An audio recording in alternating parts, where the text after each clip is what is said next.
Boa noite, pessoal.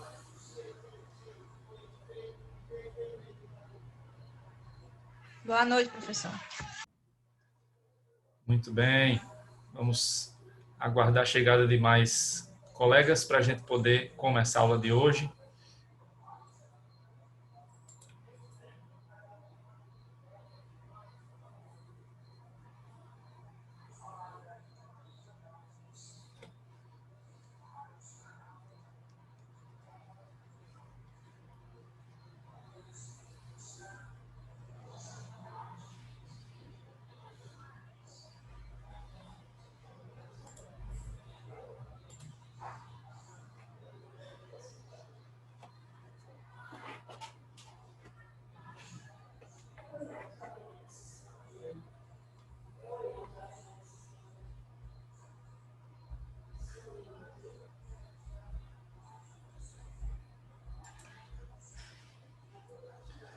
Muito bem, hoje a gente vai retomar aí as atividades de consumidor, né?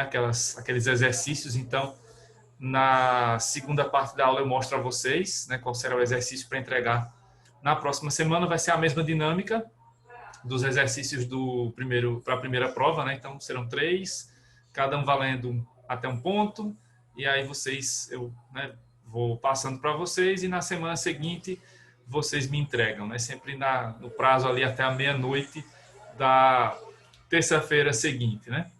Então, será assim nas próximas semanas, né? Com as 3 atividades, os 3 exercícios.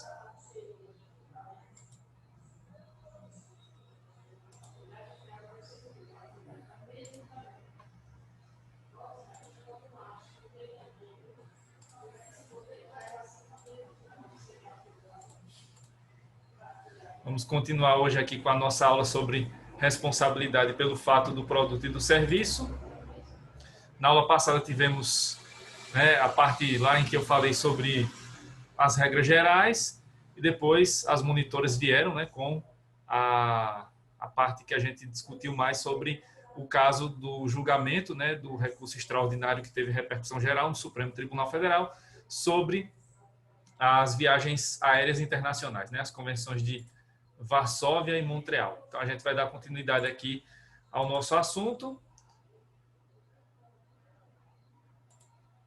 A partir daqui, né, que a gente viu, então, as regras, né, gerais, e vimos algumas exceções quanto à questão da responsabilidade do comerciante, responsabilidade subjetiva, né, dos profissionais liberais, e aí nós paramos aqui, na parte da aula mesmo, sobre as regras mais gerais, né, então, sobre as atividades de e-mail, resultado, e aí eu trouxe, né, como último slide antes do seminário, né, que foi apresentado, e da discussão que fizemos sobre a decisão do Supremo.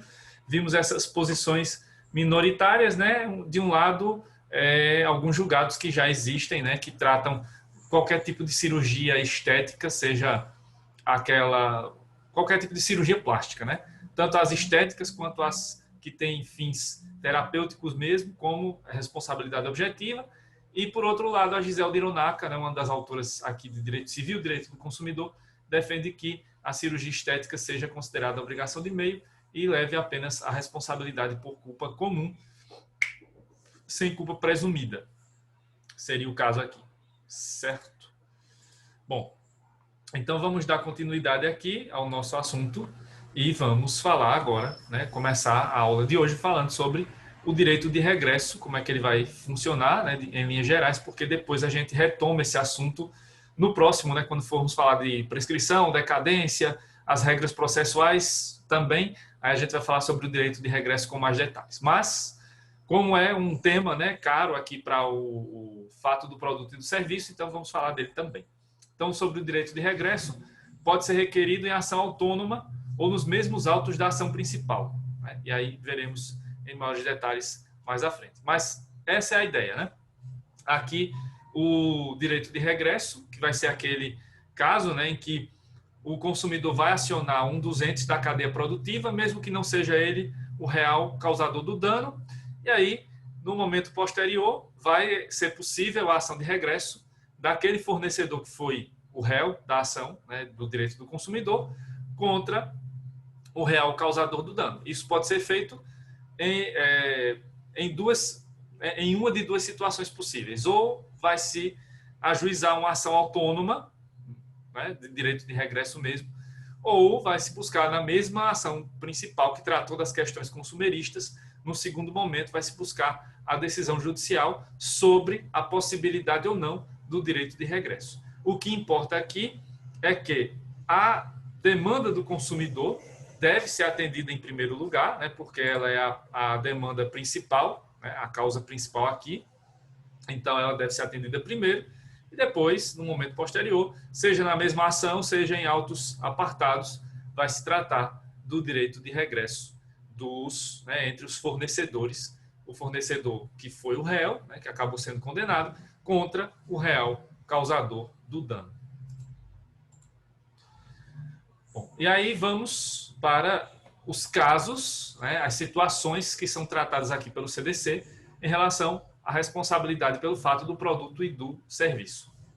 Nós temos, então, essas determinações que vão ali dos artigos 12 a 17 do Código de Defesa do Consumidor. Então, a gente volta um pouquinho, né, porque o vício estava ali do artigo 18 para frente, e aqui a gente volta para o artigo 12. Então, os artigos 12 a 17 são os que tratam.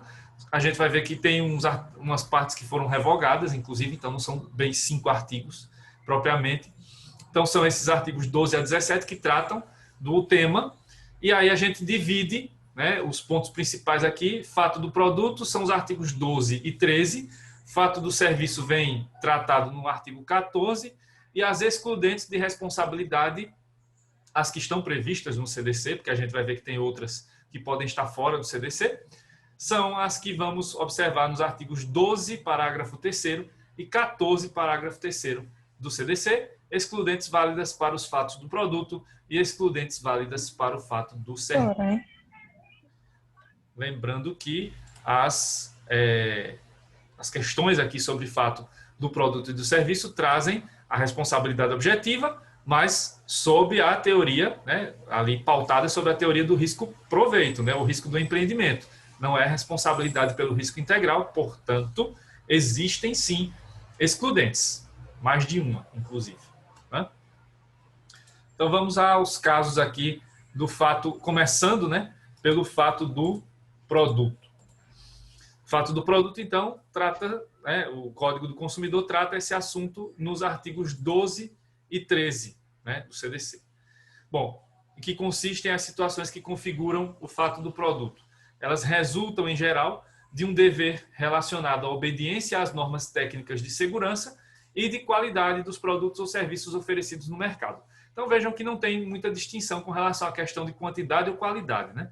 Aqui não vai haver aquela distinção lá do vício, que a gente tinha vício do produto, aí falava vício de qualidade e quantidade. Aqui não tem tanto isso, vai se relacionar mais às questões de normas técnicas de segurança e a qualidade, mas pode ser também em relação à quantidade, desde que isso afete o consumidor. Né? Então, aqui são esses pontos principais de que vamos identificar no caso do fato do produto. Aqui vamos à determinação do caput do artigo 12, que vocês vão ver que é bastante ampla. Né? Então, o artigo 12 trata da seguinte determinação. O fabricante, o produtor, o construtor, nacional ou estrangeiro, e o importador respondem, independentemente da existência de culpa, pela reparação dos danos causados aos consumidores por defeitos decorrentes de projeto, fabricação, construção, montagem, fórmulas, manipulação, apresentação ou acondicionamento de seus produtos, bem como por informações insuficientes ou inadequadas sobre sua utilização e riscos. Então, vejam que é uma determinação bastante ampla. Primeiro, em relação a quem são os fornecedores que podem ser enquadrados como réus nessa possível ação processual, nessa situação que vai configurar o fato do produto. Então, fabricante, produtor, construtor, nacional ou estrangeiro, importador, todos esses podem ser incluídos como fornecedores, como réus no eventual ação processual. Respondem independentemente da existência de culpa. Como já sabemos, a responsabilidade em regra é objetiva pela reparação dos danos causados aos consumidores, e aí vem os defeitos, né, os tipos de defeitos, e aí vocês vão observar que nessa descrição do CDC vai estar de maneira geral aquela descrição que vimos na aula passada que o Bruno Miragem fez, né, sobre os tipos de defeitos. Então, defeito de projeto, defeito de fabricação, construção, montagem, fórmula, manipulação, apresentação, acondicionamento, né, além da questão relacionada às informações, que podem vir de forma insuficiente ou inadequada, e indo mais além do que diz a lei, inexistente, né? Se não houver informações, as informações inexistentes também vão configurar aqui o fato do produto, certo? Então, isso na descrição do caput do artigo 12. Então, extraindo mais informações, né, e deixando mais claras algumas outras, responsabilidade objetiva como regra no fato do produto. Então, a responsabilidade aqui, independentemente da aferição sobre a culpa do fornecedor. Determinação ampla da figura do fornecedor, como acabei de falar para vocês, né? Vimos aí vários tipos de fornecedor que podem ser enquadrados como os causadores do dano, e diversas causas de dano a serem causadas aos consumidores, né? A serem infligidas aí aos consumidores. Então, as diversas causas, né, que vão desde os defeitos de projeto, fabricação, construção, né, tantos outros que foram mencionados, que estão aí no caput da lei, do artigo 12, e também os problemas relacionados à informação. Todos eles são causas que podem levar ao cometimento de danos, né, contra os consumidores, danos esses que vão gerar fato do produto. Bom, o parágrafo 1º do artigo 12 vai trazer a definição do que seja o produto defeituoso. Então, o legislador teve essa preocupação em estabelecer o que seria, pelo menos de maneira geral, o chamado produto defeituoso. Então, vamos ver o que é que determina o parágrafo 1º do artigo 12 sobre o que é o produto defeituoso. Então, artigo 12, parágrafo 1º. O produto é defeituoso quando não oferece a segurança que dele legitimamente se espera, levando-se em consideração as circunstâncias relevantes, entre as quais sua apresentação, o uso e os riscos que razoavelmente dele se esperam e a época em que foi colocado em circulação. Então, tem 3 situações que são colocadas aqui que tratam dessa definição mais precisa do que é o produto defeituoso. Então, voltando lá para a descrição inicial, né, do caput do parágrafo 1º, é defeituoso quando não oferece a segurança que dele legitimamente se espera. Então, quando a gente compra um produto, quando a gente adquire um produto, a gente adquire esse produto esperando, né, legitimamente algum resultado desse produto, né? Esperando algum resultado com fins de segurança, né, para garantir a segurança do consumidor e de quem vai se utilizar daquele produto. Então, quando esse produto acaba não oferecendo essa segurança que se espera de forma legítima, né, sobre ele, então isso pode gerar o produto defeituoso. E entre as circunstâncias relevantes, né, que vão ser levadas em consideração aqui para determinar se o produto é ou não defeituoso, vem a sua apresentação, né, a sua embalagem, né, de que maneira o consumidor pode usufruir desse produto, enfim, né, a embalagem, o seu acondicionamento, os riscos que razoavelmente dele se esperam. Então, aqui há essa questão da razoabilidade, algo que, por exemplo, né, o consumidor comum deve esperar do uso, né, sobre o uso e sobre os riscos de utilização desse produto, e principalmente a questão relacionada à época em que foi colocado em circulação, porque aqui sempre, né, devemos lembrar que deve ser levado em consideração a questão da vida útil, né, do tempo de vida útil desse produto. Então, se ele é utilizado, né, por muito mais tempo do que se deveria utilizar, ou se já se ultrapassou o tempo de vida útil, então isso pode ter repercussões diferentes em relação aos efeitos danosos que o uso desse produto venha a ser utilizado. Além da questão própria do risco do desenvolvimento, que já vimos que por si só não configura dano, né? Não configura aqui um fato danoso, né? Um acidente de consumo, um produto defeituoso. Então, isso também tem que ser levado em consideração aqui em relação a esse inciso 3º do parágrafo 1º, certo? Então, vamos lá, né? Dando continuidade, né? Corroborando o que eu acabei de falar. Então, aqui nesse parágrafo primeiro, leva-se em consideração alguns fatores que determinarão o defeito. No inciso 1, né, a embalagem, rotulagem, então de que maneira esse produto se apresenta para o consumidor. No inciso 2, a expectativa razoável sobre o uso e riscos na utilização do produto. Isso vai levando em consideração a questão do consumidor comum, né, aquilo que os consumidores em geral esperam desse produto, que razoavelmente pode se esperar, né, dos fins a que se destina esse produto, das expectativas sobre a sua utilização. E no terceiro inciso, além da questão da vida útil, né, deve-se lembrar também do prazo de garantia, que a gente vai ver no próximo assunto, que é variável e tem vários tipos de garantia, né? Então, deve-se levar em consideração as questões relacionadas ao prazo de garantia e o tempo de vida útil. E, claro, em relação a isso tudo, a questão também do risco do desenvolvimento, já que o risco do desenvolvimento por si só não configura a responsabilidade do fornecedor. Aqui, então, né, deixando bem claro isso, o parágrafo 2º do artigo 12. Risco do desenvolvimento não conta como fator de responsabilidade do fornecedor. Então, está aqui no parágrafo 2º essa determinação. O produto não é considerado defeituoso pelo fato de outro de melhor qualidade ter sido colocado no mercado. Aí vale lembrar daqueles exemplos que eu já disse aqui, né, do Fusca, né, que não dá para esperar que o Fusca lá lançado nos anos 70 tenha os mesmos equipamentos eletrônicos que os carros atuais, né, da marca Volkswagen vão ter hoje. Então não dá para esperar que isso aconteça. Assim também em relação a medicamentos, em relação a outros produtos como televisores, smartphones, etc, etc.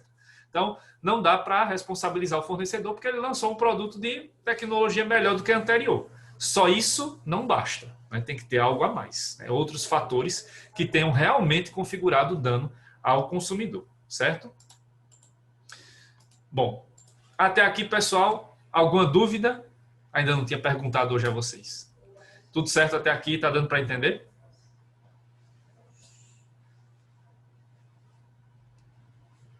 Sim, professor. Certo. Tranquilo.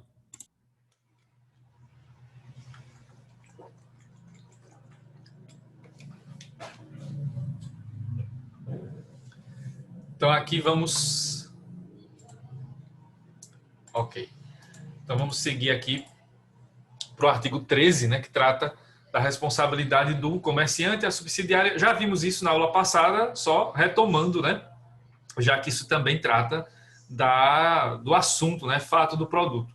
Então, no artigo 13, o comerciante é igualmente responsável nos termos do artigo anterior, com a responsabilização objetiva, inclusive, quando... Inciso 1, o fabricante, o construtor, o produtor ou o importador não puderem ser identificados, então é o caso do produto anônimo, né?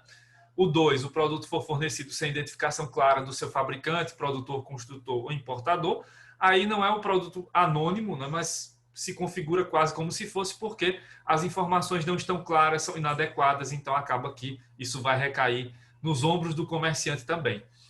E não conservar adequadamente os produtos perecíveis, que aí entram os produtos que, por exemplo, né, as verduras, as frutas lá na feira, no supermercado, os laticínios, né, queijos, iogurte, leite, que devem ser acondicionados de maneira, né, de estar ali no freezer, no congelador, os congelados em geral, que são aí os embutidos, enlatados, os enlatados, claro, que precisem ir a congelamento, carnes, né, entre outros tantos produtos que são considerados perecíveis. E aí, se não houver essa conservação adequada, a responsabilidade é, em primeiro lugar, do comerciante, e caso ele não possa, né, não tenha condições de arcar com essa responsabilidade, aí vai se buscar os fornecedores mais distantes da cadeia produtiva, distribuidor e o próprio fabricante, ou no caso, né, dos produtores, né, iniciais ali das verduras, das frutas, dos produtos in natura, certo? Então, por serem casos excepcionais, somente nestes casos a responsabilidade solidária será superada.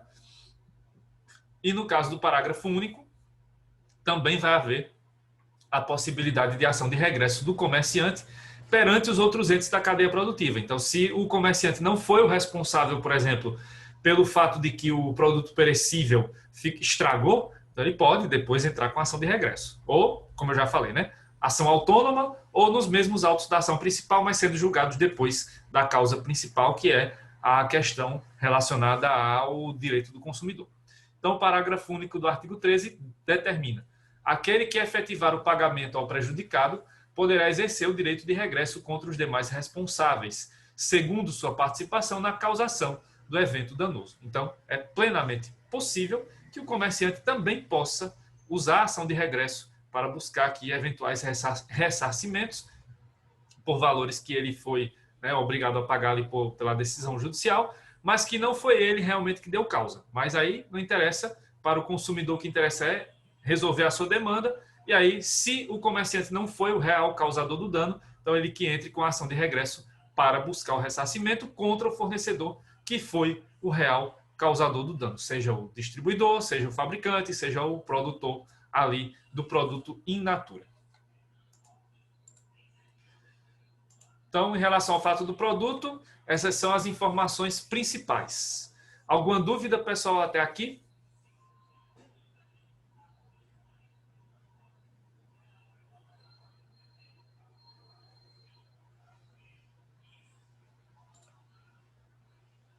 Beleza. Então, agora a gente segue para o fato do serviço. O fato do serviço vai estar previsto no artigo 14 do CDC. Vai ser um dispositivo semelhante, né, em relação ao fato do produto. A diferença é que agora vamos tratar de serviços, certo?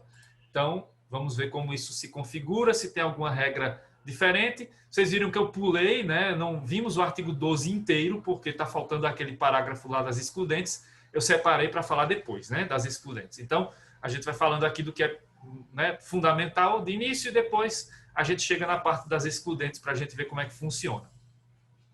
Então, o serviço será defeituoso e provocará acidente de consumo quando não fornecer a segurança esperada pelo consumidor, levando-se em consideração o modo de fornecimento, resultados e riscos razoavelmente esperados e a época em que foi fornecido. Então, veja que a descrição aqui é bem parecida, né, com relação ao fato do produto. Também vai se levar em consideração a segurança, que deve ser esperada pelo consumidor médio, né? Aí, o que muda, né, porque são serviços, diferentemente do produto, vai se levar em consideração de que maneira o serviço foi fornecido, quais são os resultados e os riscos que se espera desse, né, razoáveis, claro, se espera desse serviço executado dessa maneira, e, claro, a época em que ele foi fornecido, porque também tem prazos de garantia, tempo de vida útil daquele serviço, além das questões relacionadas ao risco do desenvolvimento, certo? Então, vamos aqui à determinação do artigo 14, caput. Temos a seguinte determinação do CDC. O fornecedor de serviços responde, independentemente da existência de culpa, pela reparação dos danos causados aos consumidores por defeitos relativos à prestação dos serviços, bem como por informações insuficientes ou inadequadas sobre sua fruição e riscos. Aí observem que no artigo 14 não tem aquela descrição tão ampla, né, ou detalhada, ou mais detalhada, vamos dizer, de quem seriam os fornecedores. Porque aqui, geralmente, no fornecimento de serviços, você já lida diretamente com a operadora que vai fornecer o serviço. Ou, no máximo, vai ter ali um intermediário, né, entre a operadora e você, né, que são aquelas empresas que são ali, né, as consultorias, né, são as financeiras, etc. Mas, geralmente, você já lida diretamente aqui com o fornecedor de serviço. Mas, claro, que a descrição também é ampla, certo? E aí, quando se fala em fornecedor de serviços aqui, pode ser tanto esse serviço que é prestado diretamente, né, da operadora do serviço para você, consumidor ou consumidora, quanto nos casos em que há mais de um ente aqui da cadeia produtiva. Então, por esse motivo que não se colocou, né, tantos entes, porque geralmente você não tem tantos entes da cadeia produtiva aqui, mas pode ter também, se tiver, claro, vai ser enquadrado tudo aqui nessa descrição mais ampla, né, e não tão detalhada assim, né, do artigo 14.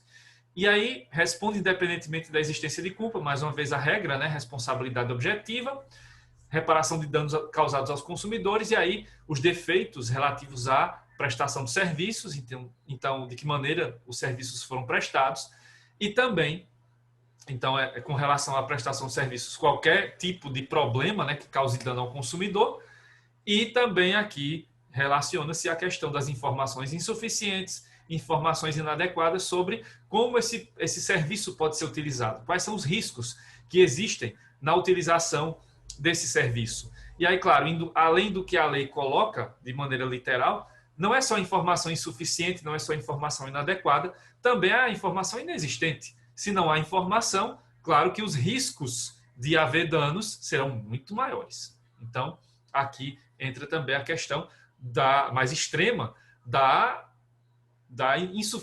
inexistência, né? Nem a insuficiência, da inexistência das informações prestadas pelo prestador de serviços ao consumidor, certo? Aqui, então, também, da mesma maneira que aconteceu lá no artigo 12, o artigo 14 traz no parágrafo 1º uma definição do que seria o serviço defeituoso. Então, vamos à leitura do parágrafo 1º, que determina: o serviço é defeituoso quando não fornece a segurança que o consumidor dele pode esperar, levando-se em consideração as circunstâncias relevantes, entre as quais, primeiro, o modo de seu fornecimento, segundo, o resultado e os riscos que razoavelmente dele se esperam, e terceiro, a época em que foi fornecido. Parece com a descrição lá do artigo 12, né, para o produto. A ideia é parecida. Só vai ter diferenças nas características específicas que tratam aqui do serviço. Então, o serviço é defeituoso quando não vai fornecer a segurança que o consumidor pode esperar. Aí não colocaram razoavelmente, né, ali, ou legitimamente nessa primeira descrição, mas pode ser também, né, expectativa legítima da segurança que esse serviço poderia oferecer ao consumidor.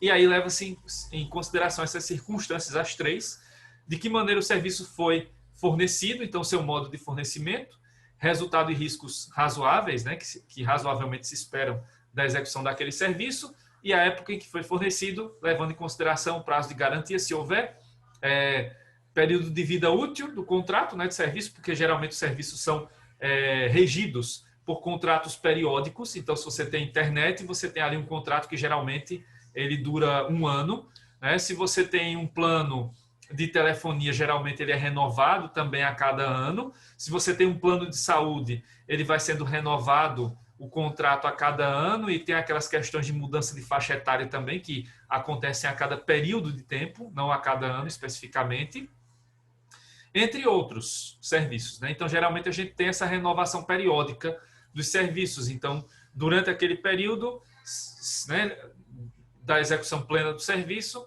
depende, então, esse fator da existência ou não do dano, e se esse dano pode ser indenizável ou não, certo? Então, isso tem que ser levado em consideração também aqui na hora de se determinar se o serviço, ou se conceituar se o serviço é ou não defeituoso, certo? Então, aí, levando-se em consideração os fatores, o modo como o serviço é fornecido, então, de que maneira foi contratado aquele serviço e de que maneira ele foi executado realmente. Está de acordo com o contrato? Houve algum desvio aí em relação ao que tinha sido acordado entre as partes? Isso é levado em consideração, deve ser levado em consideração. O segundo, a expectativa razoável sobre os resultados e os riscos na utilização desse serviço. E o terceiro, o prazo de carência e o tempo de vida útil do serviço de acordo com a lei ou contrato. Aqui a gente até usa mais a nomenclatura carência do que garantia, né? Então, prazo de carência, pode ser garantia também, se houver garantia do serviço. É mais raro acontecer, mas pode haver. E, claro, o tempo de vida útil de acordo com a lei e com o contrato. A lei, claro, é o nosso CDC, e o contrato vai ser aí esse contrato periódico que eu falei, né? Com a possibilidade de renovação periódica a cada ano, a cada 2 anos, ou a cada mudança de faixa etária, no caso, por exemplo, dos planos de saúde, certo? Ou, né, outros planos, por exemplo, em serviços bancários, que você tem lá aplicações, fundos de investimento, e aí eles têm um tempo determinado também, né, 2 anos, 3 anos, 6 meses, etc, etc.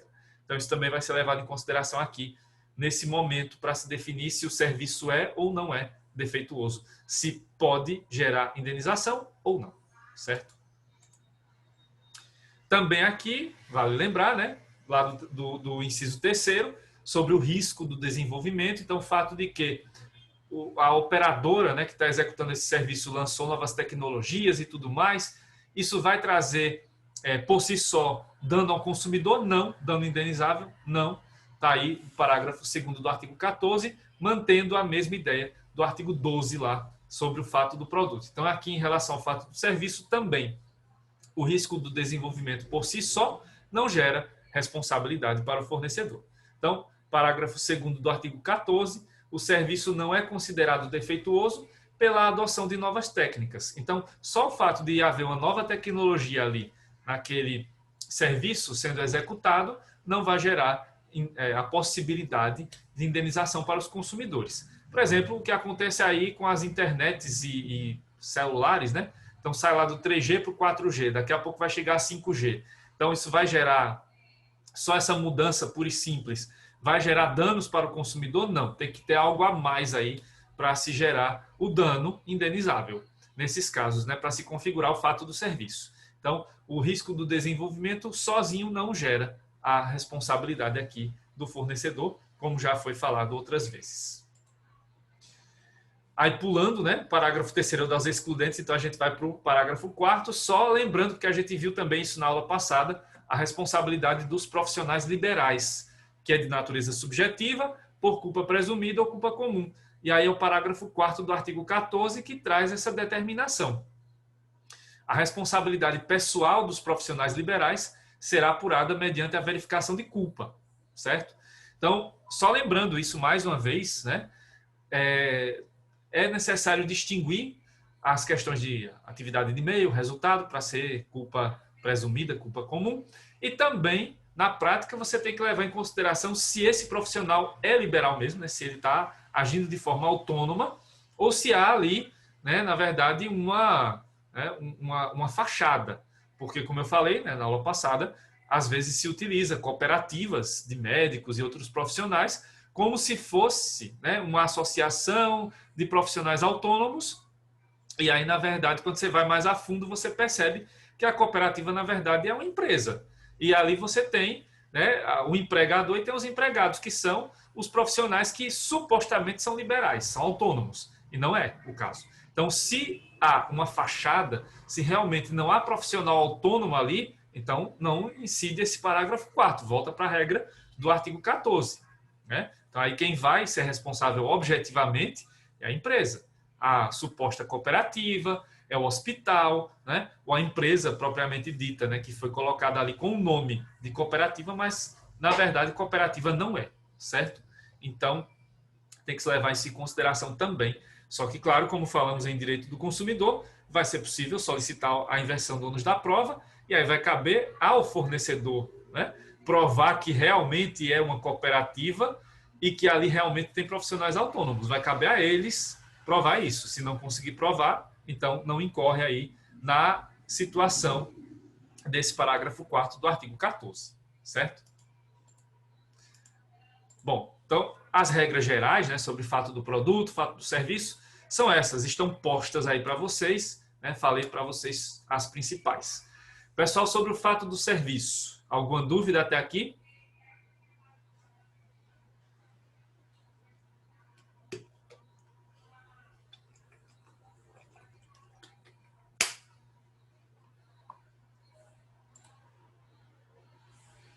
Ok. Então, a gente segue e agora vamos para a parte referente às excludentes de responsabilidade do fornecedor, tanto no fato do produto quanto no fato do serviço, certo? E aí eu dividi essas excludentes em 3 grupos, certo? Na verdade, são 2 grandes grupos, né, que a gente pode subdividir um desses grupos em 2. Como assim? Deixa eu explicar. Vejam que eu selecionei aí, tá coloridinho, né? Tá em lilás aqui, o roxo. Explícitas e implícitas. Então a gente vai ter essa distinção aqui, mas não vamos falar dela primeiramente, né? Mas só deixando claro que existem excludentes explícitas e implícitas. As excludentes explícitas vão ser essas que vão aparecer aí no artigo 12, parágrafo 3º, e artigo 14, parágrafo 3º, ou seja, elas estão previstas expressamente no Código de Defesa do Consumidor. Por isso que é tranquilo, né? Elas estão ali explicitamente previstas no nosso CDC. A questão mais polêmica fica em relação a terceira espécie, que são as implícitas, né? A segunda, né, desse grupo aí, que são as implícitas, que entram como caso fortuito e força maior, né? Caso e fortuito, tá errado esse i aí, esse é aí, além, né, no meio do caso fortuito. Caso fortuito e força maior são as excludentes implícitas, certo? Então, essas excludentes, elas não estão previstas no Código do Consumidor. Então, vamos ver onde é que elas vão aparecer. Tem lá no Código Civil, o caminho deve ser esse, vamos confirmar se sim ou não daqui a pouco. Então, primeiro a gente vai ver as excludentes explícitas, né, quais são as causas que geram excludente de responsabilidade no fato do produto e do serviço previstas expressamente no CDC, e depois a gente vai falar sobre caso fortuito e força maior.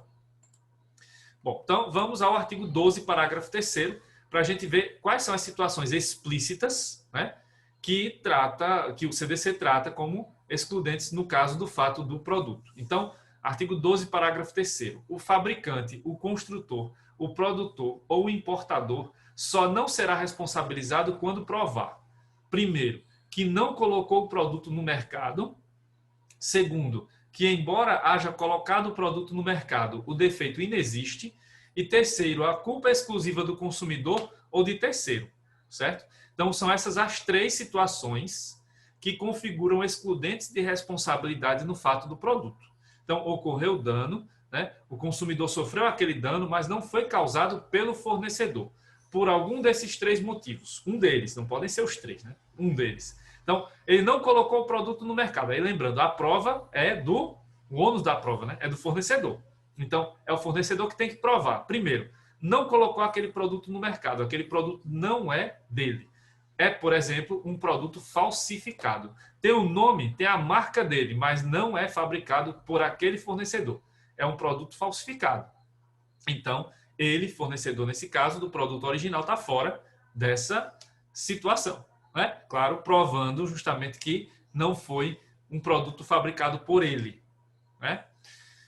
Segundo, embora haja colocado o produto no mercado, o defeito não existe. Então, o dano causado ao consumidor não foi causado por aquele produto, porque o defeito não existe naquele produto. O defeito está em outro produto, em outra situação, né? Então, ele fabricou o produto, ele comercializou, enfim, ele é o fornecedor, mas o defeito não foi causado por aquele produto, foi por outro.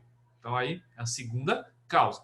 E a terceira, culpa exclusiva do consumidor de terceiro. Então, é o próprio consumidor que acaba incorrendo aqui em situação, né, em que ele, por imprudência, negligência ou imperícia, acabou, né, sofrendo o dano, acabou causando o dano a ele próprio, né? Quando eu vejo essa terceira situação, só me lembro de um vídeo, né, que viralizou semanas atrás, de um cidadão que mora lá, acho que na região do Pantanal ali, né, centro-oeste, que ele comprou uma picape 4x4 e ele pensou que a picape 4x4 era um carro anfíbio. E o que é que ele resolveu fazer? Ele colocou o carro dentro do rio. E aí ele afogou o carro, logicamente, né? Porque, tudo bem, a picape ela tem tração nas 4 rodas, mas desde que tenha terra, né? Para ter atrito. Se você vai colocar o carro lá dentro d'água, não vai ter 4x4, 5x5, 10x10 que resolva, né? Então aí não dá para ele dizer que isso foi o defeito da picape, né? Culpa exclusiva do consumidor, né?